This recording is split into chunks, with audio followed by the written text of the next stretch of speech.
everybody. Welcome. Thank you for coming out this wonderful morning. It's definitely, I think, Thanksgiving just happened a couple days ago. Everybody okay? You still full? All right. All the leftover food should be gone, correct? No? Well, you got to get rid of that stuff and freeze it. One of the two so it doesn't go bad. So, all right. Okay. Well, definitely thank you for coming to this My Bubble event, My Bubble Opinion event. It's been a long journey, I would say, creating this, and I would say a life journey so far because life still continues in us all, no matter our age, as long as we want to always create and inspire others.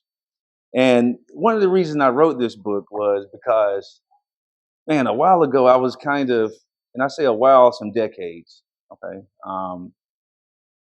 I was raised in the South. Of course, we know in the South it has quite a few dynamics over anywhere else. Um, for one, the mindset and the culture. It's a little more boxed in, right? It's a little more boxed in a manner to where creativity is not, should I say, expansion. It doesn't expand like other places. Because I would say, me being military, and I did 28 years in the military, and you get a chance to go around the world and see things and do things, right? And one thing that you run into is that, man, a little country boy showed up in the military and this big old world is available. What do? I had to go on what my grandmama told me, right? My mama, my dad, my cousins, my friends, my brothers, my sisters, the things, how we interacted on playing, right? Because that's most of the time, that's what we do. We play until we get responsibilities. But one thing about the human life is that we were born or we were created to just be unlimited in what we do, not boxed in to a point to where we're not learning and growing in a creative manner. That's important. Do we challenge ourselves? And that's one thing that I've always done in my life. I challenged myself to do something, no matter how many times. Do something. When I felt myself maybe just sitting and, you know, eating all the good food, half exercising, and just living. But I found myself following people if I'd done that because I didn't have a creative mind going on, so I just followed. And one thing about a creative mind, it will help you identify what and what not to follow. Now, if we stay in that older mindset, okay, I'll call it this right here. Everybody has a cell phone, right? How often does your cell phone say, hey, update software? And it'll say, hey, guess what? You don't have to do it while you're awake. You can wait until you go to sleep, and it'll do it while you're asleep, so I won't slow you down. So that way you got all the new applications, you got all the new data to help make your searching or entertainment process seamless as possible without pause. Okay? But I can understand, now let's say this too now. So as you get that software update, this is gonna be funny. Say you live in the city, you got direct access, you got all the data, boom, boom, boom. But if you live in the country, oh man, it might be a pause. It might be kind of slow, right? You gotta get that data. But just think about it. So that's the same thing. So we have access, but based on who we have around us and what we do, it could be very slow. Hey, I really like this, and most people don't understand it. It's kind of like, what? What do you mean? And it's.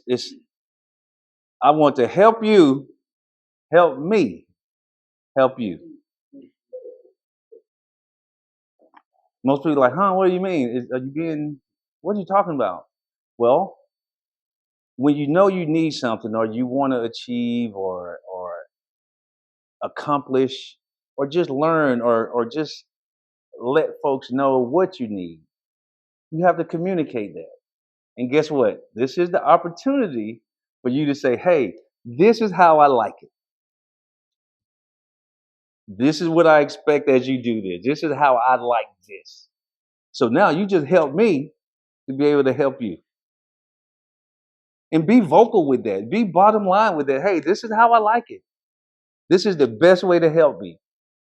Okay, now I can go, get my tools together, come back. Say, okay, here you go. What do you think? This is okay? This is gonna help you get that done? Or this is what you're thinking it should be? Yep, that's close. Now tweak it a little bit more. Right? Now you just help me help you. And guess what you did? You helped me. You helped me.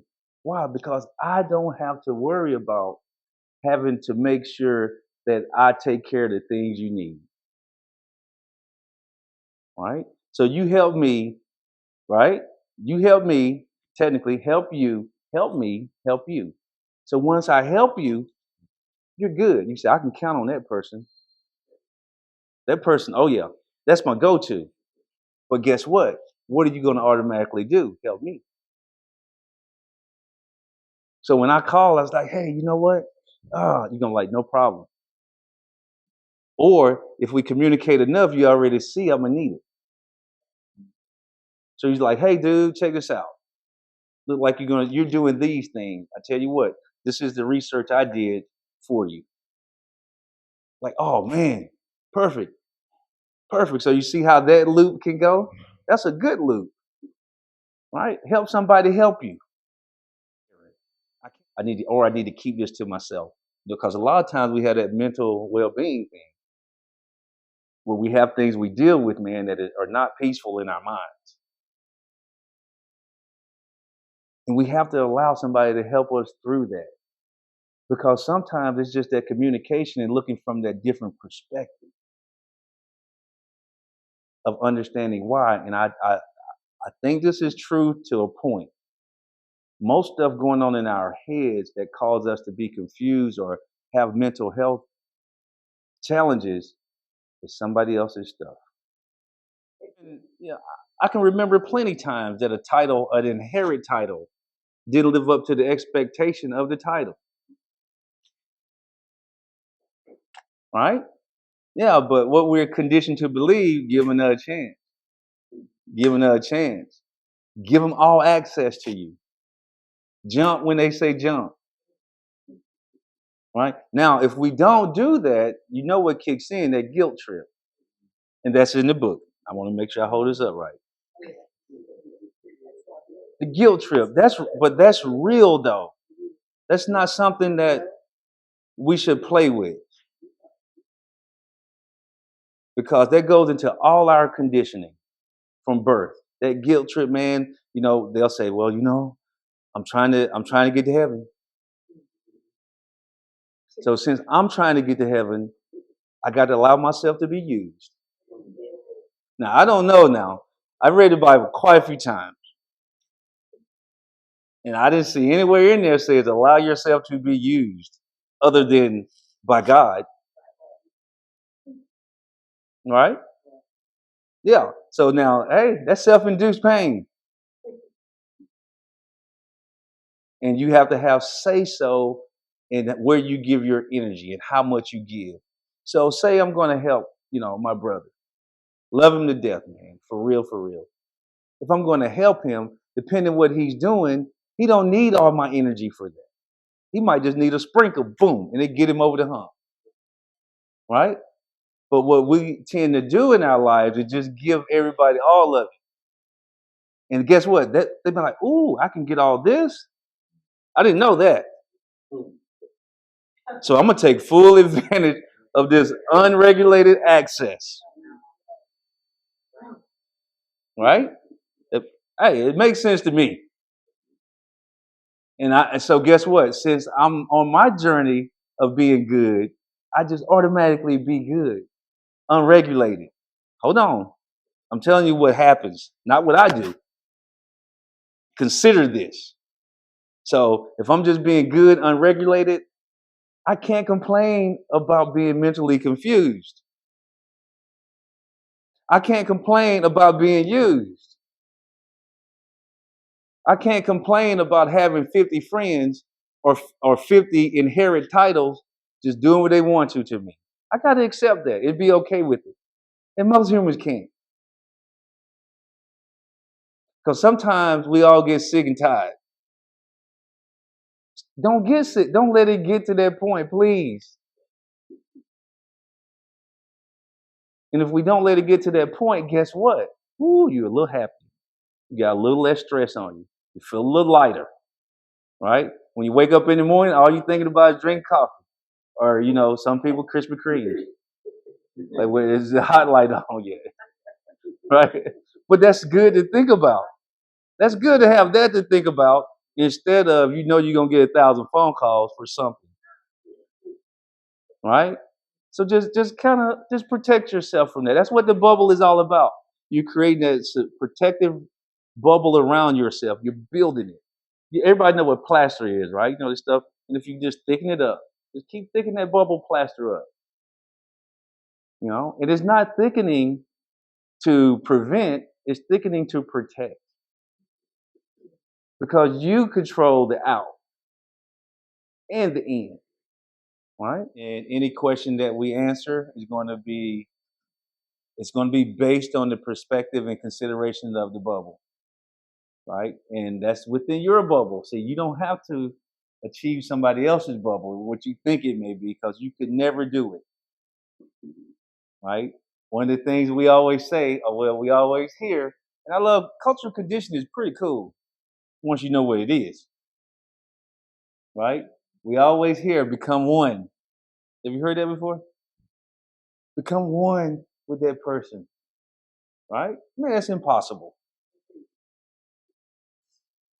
It's 100% impossible because we were born as an individual.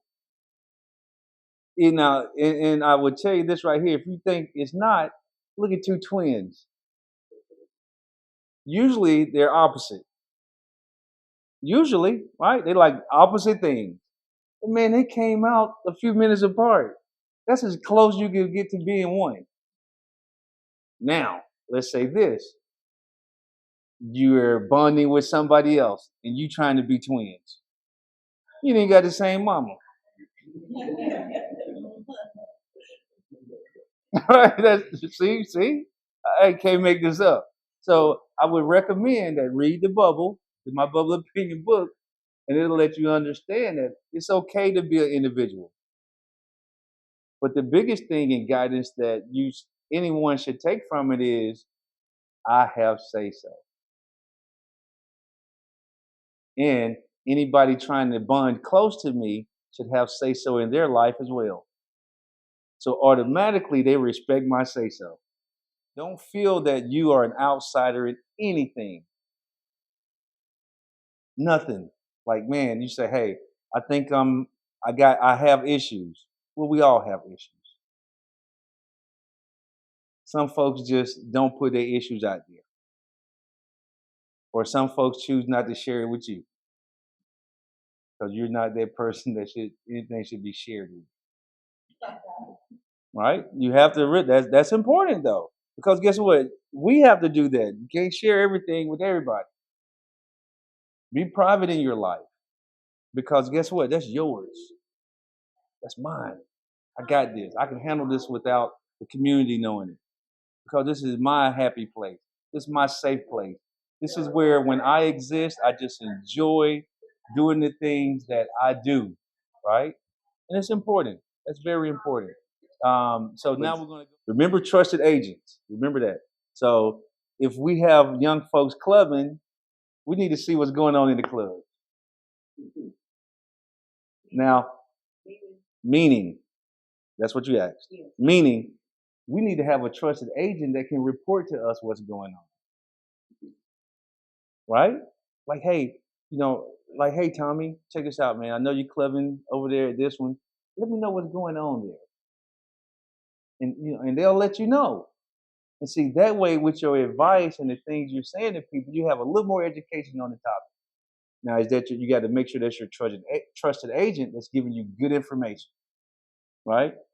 Because some people say, hey, I refuse to do that again. And that's okay.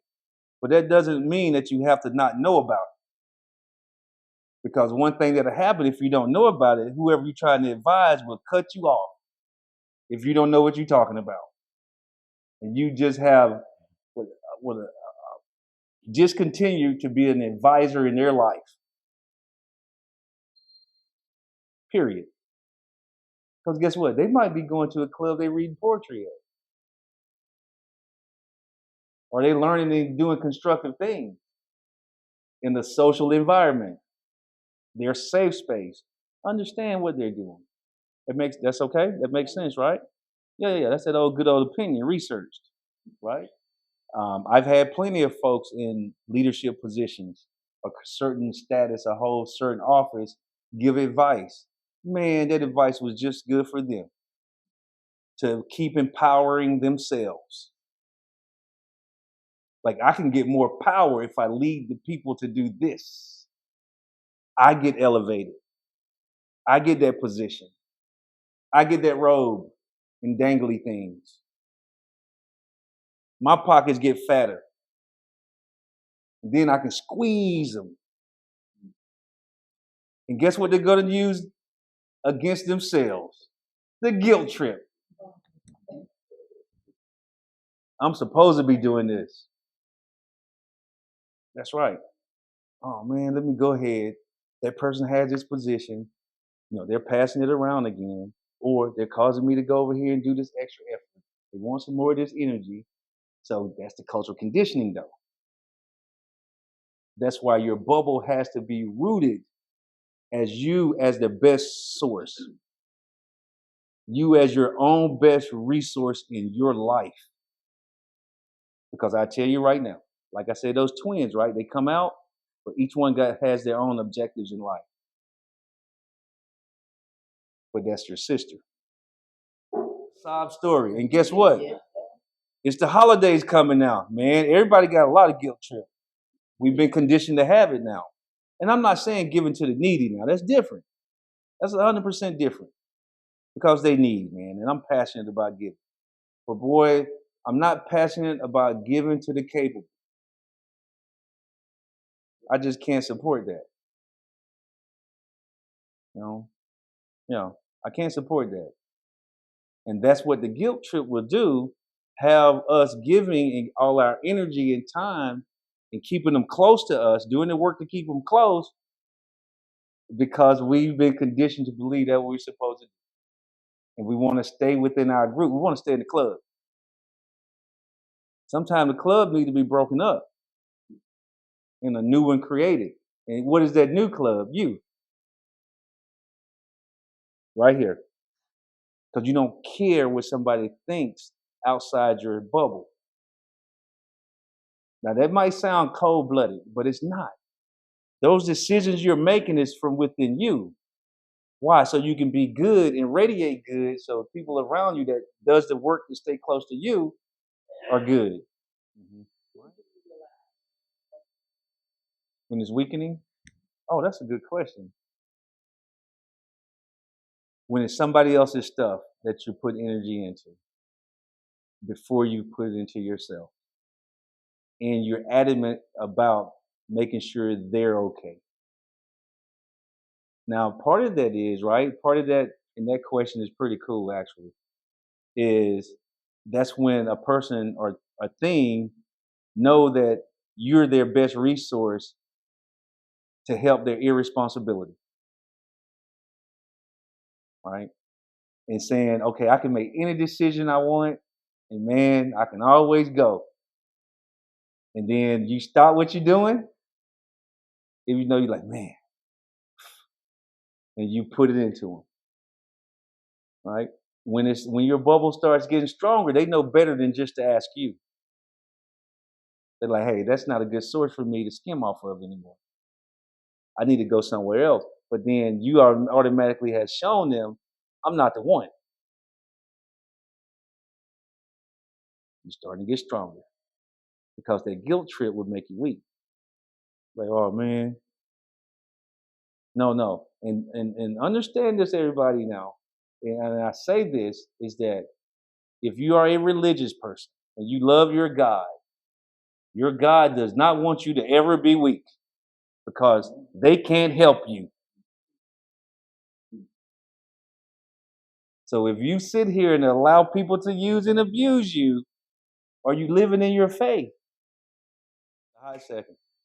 And move on because tomorrow's not promised to you. What you gonna do with that?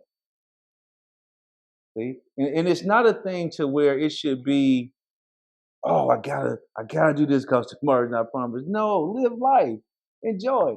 A lot of times, I don't think about anything. I'm just doing what I'm doing, not thinking about anything. It's pretty cool. Yeah, it's like no care in the world, right? You have to practice that though, a little bit at a time, and then you're gonna find that when you do put your energy towards something, it's constructive, right? And then part of that ostrich and that bubble strengthening. How much stuff do you think about that's not yours, rather, every day? You see? Because I know for me, I just need to eat, take a shower here and there. You know, I need to do this, yeah, once a month, right? Eat a little food, relax, listen to some little smooth music or look at some nature and stuff. You don't have much in your life, but we stack it with other people's stuff, man. It seems like we never get a break. So that's what the bubble says. My bubble opinion says, man, you create this within you. Peace. Just know that all this is baby steps, right? But it's being aware and to start having say so and take steps for your peace. And nobody's perfect. Nothing's perfect. So don't even think about it. Just say, hey, I'm gonna be peaceful today. And then I don't know. What if we tried this right here? Say, okay, for a day or two, I'm just to wake up and see what's going on in my life. I'm not gonna respond to it, but I'm gonna just see what's going on. Let me see what's going on. And then from that point, you can decide what you participate in the next days. And you can identify who has a priority need. That's important. Now, if somebody called to just talk, guess what? Mental peace is what? Let's talk constructive stuff. Let's just talk constructive stuff today. And try it one time. Say, hey, and you change the topic. You got to get good at that transition. Transition to another topic. Ease to another one. You know, if you had to say, hey, it's cold outside 100 times, right? You try to ease to another topic.